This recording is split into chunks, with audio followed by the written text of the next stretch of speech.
मुझे अपने ससुर को हरकतों पर शक होने लगा। मैं सारा दिन सोचती रही, आखिर मैं तो उनकी बेटी समान हूँ, मेरे साथ वो ऐसा कैसे कर सकते हैं। जैसे ही शाम हुई तो मैं जल्दी जल्दी घर का काम निपटाकर अपने कमरे में चली गई और काम वाली को पास बुलाकर सारी बातें बता दी।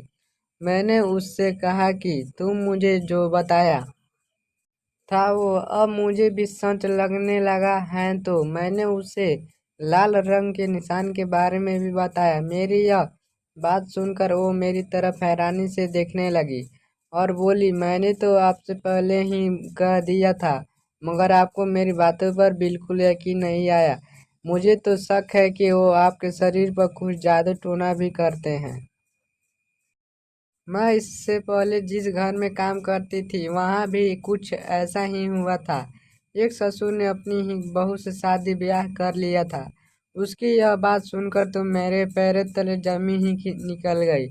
मैं अपने ससुर के डर से कमरे का दरवाज़ा बंद करने लगी ताकि वो रात को कमरे में ना आए, और मेरी सुबह आंखें खुली तो मेरे लाल रंग का निशान भी नहीं था। अब तो मुझे पूरा विश्वास हो गया था कि मेरे ससुर ही मेरे साथ यह सब कुछ करते थे।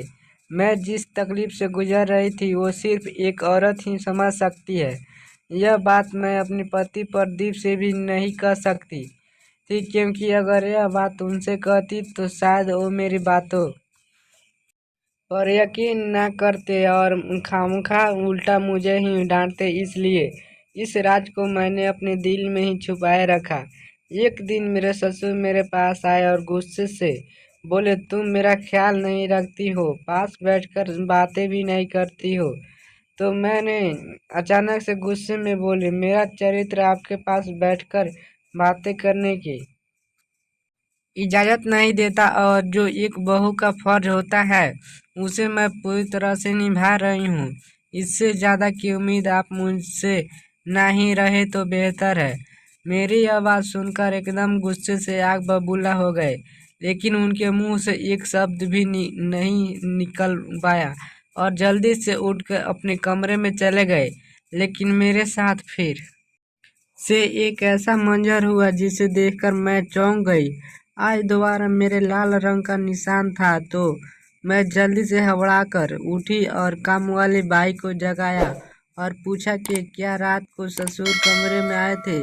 तो वो बोली, रात मुझे साहब ने कोई गोली खिला दी जिसे खाकर मैं सारी रात बेहोशी की हालत में सोती रही। मुझे जरा सा भी होश नहीं रहा कि मैं कहाँ पर सोई हूँ। आखिर मैंने सोचा कि अब मुझे इस सच्चाई से पर्दा उठाना ही होगा। तो एक दिन कामवाली को नींद की गोली खिलाकर अपने बिस्तर पर सुला दिया और मैं खुद उसकी जगह फर्श पर चादर ओढ़कर सो गई ताकि मैं अपनी आंखों से देख सकूं। करीब रात के 1 बजे